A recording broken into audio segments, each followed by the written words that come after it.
Hi, I'm Lance and this is Love to Hate, where we help gamers find great games to play with non-gamers. And in this video, I'm going to show you how to play the 2 to 5 player game, Bon Appetit, from Lazy River Games.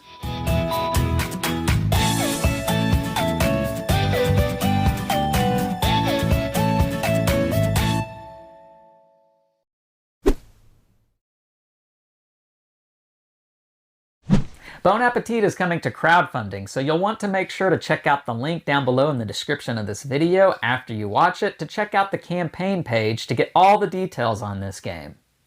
Now, I do want to make sure you understand that this here is a prototype that was provided to me from Lazy River Games for the purposes of this video. So the final artwork, components, and maybe even some of the rules might change once it's released from crowdfunding. I do also want to thank Lazy River Games for help sponsoring this video. Now in Bon Appetit, you and the other players act as chefs, racing to complete your menu items first in this game. Now menu items being your entree, side dish, drink, utensils, you get the idea. You're trying to be the first player to get exactly the things that you need on your menu item. No more and no less. If you think you have what you need, you call out Bon Appetit on your turn to see if you're the winner. To set up the game, you'll want to separate the 3 different types of cards. You have the main cards, which will form one deck in the middle of the playing area. You have your boss cards and menu item cards. Make sure every player gets one menu item card. Set the boss cards off to the side for right now. If you're playing in a 2-player game, search the deck for the Golden Spatula card and remove it from the game as it's not used in a 2-player game. However, if you are playing with more than 2 players, make sure that card is included in the deck. Shuffle the deck and deal each player 7 cards. You're ready to begin the game now. Before we go any further, it's important to know the anatomy of the cards. There are certain types of cards in the game, such as a side soup and side bread. And these types are going to indicate what sets they are trying to complete when it comes to the menu items, as seen over here on your menu item card. The side bread and side soup go towards the side, as you need 2 items, such as a bread and soup. And when you play these cards, they can be played in a stack together, indicating that they're a part of the same set. There are also points on the cards, as this 15 for the side soup and 5 for the side bread, as well as bonus points, such as this plus 15 if you happen to play lemonade at some point in the game as well. The points don't really matter too much unless the Golden Spatula comes into play, and we'll cover that here later on. But just know that the points are kind of a side thing. Now that we're set up, we're ready to begin the game. A turn in Bon Appetit is very simple. You have one of 3 options for your turn. The first option is to cook, which is to play cards from your hand face up in front of you, trying to complete the different sets. The second option available to you is to trash or discard cards from your hand that you no longer want. And the third option on your turn is to trick, which is to play cards to sabotage the other players, or play cards on yourself to protect you from being sabotaged by the other players.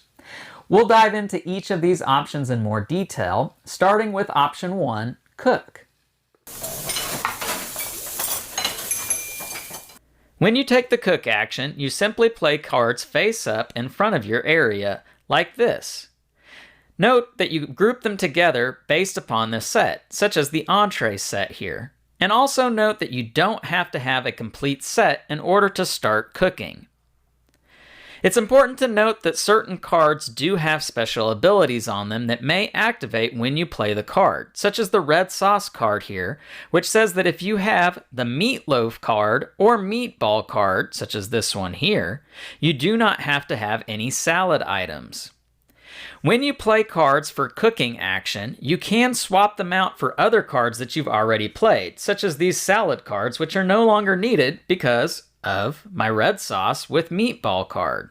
When taking the cooking action to complete any of the utensil sets on your menu item card, make sure to take note of what type of cards you've already played, such as this meat card, as meat requires a fork, so you'll want to make sure to play a fork card. But because I've not played any crab cards, I would not need a shell cracker card, so there would be no need to play that. When taking the trash action, simply discard any cards you don't want face up to the discard pile, which is next to the draw deck. If playing with the Golden Spatula card, note that you cannot discard the Golden Spatula. It remains in your hand for the entirety of the game. When taking the trick action, you'll be playing trick cards from your hand, and you'll know they're trick cards because they'll say trick at the bottom. There are multiple different kinds of trick cards, and you'll want to read each one to know exactly what it does. But just know that there are some cards, such as the Protective Dish trick card, which you'll play on yourself to protect your dishes, while other cards you will want to play on other players to sabotage whatever dishes they're trying to make. When you choose to play trick cards on other players, simply pick another player and place your trick card on top of any set that they have face up in front of them. This particular set is now in jeopardy, and the player who owns it will have to make a choice as to whether they want to protect it or not. On their next turn, they must choose to use a trick action themselves and play any protective tricks that they might have in their hand that would work to disregard the particular trick that's been played against them. In that case, you would simply take the trick cards and put them into the discard pile.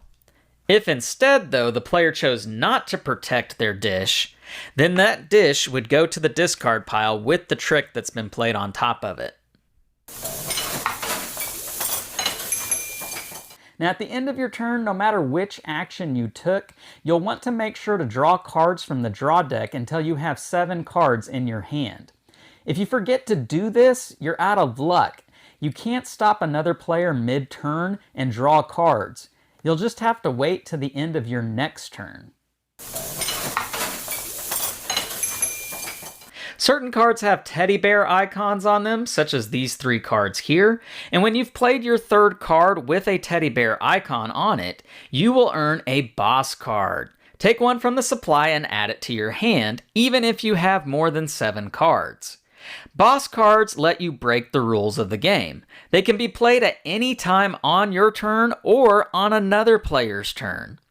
Play the boss card to do one of the 7 options on the face of the card, which are detailed clearly on the card itself. These actions let you break the rules of the game and do special things, which will give you an advantage over the other players. Once you've played the card, discard it back to the supply, and the game will proceed forward in reverse player order from that point forward.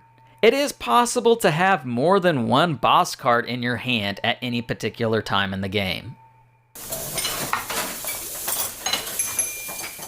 Now, if at any time on your turn you think you have exactly what is on your menu card, then you'll want to call out Bon Appetit to see if you're the winner.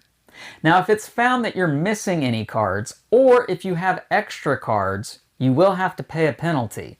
And this can happen because special abilities on some of the cards that you may have played in front of you may remove some of the things that you need from your menu card. If you're not paying attention to those things carefully, you may have too many extra cards, and you'll have to pay that penalty. If when you call Bon Appetit, it's found that you don't have exactly what you need on your menu item card, then you will have to serve the penalty. Discard your entire hand to the discard pile, pick up 7 of the cards that have been previously played in front of you, and then skip drawing cards at the end of your turn. Proceed forward with the next player's turn. If it's found that you don't have any extra cards and you're not missing anything, then you have won the game, unless someone is holding the Golden Spatula, in which case they will get to add up all the points on the cards in front of them that they've already cooked, and if they have more points in front of them than the number of points that are in front of you, then they are the winner. And there you have it. That's all that you need to know in order to play Bon Appetit from Lazy River Games. If you have any questions about this game, make sure to leave them down below in the comment section, and I'll be happy to answer them when I get a chance. If you like this video, please hit the thumbs up, subscribe to the channel, and hit that bell icon to be notified of all of our great new content. I'm Lance, and this is Love to Hate, where we help gamers find great games to play with non-gamers. We'll catch you next time.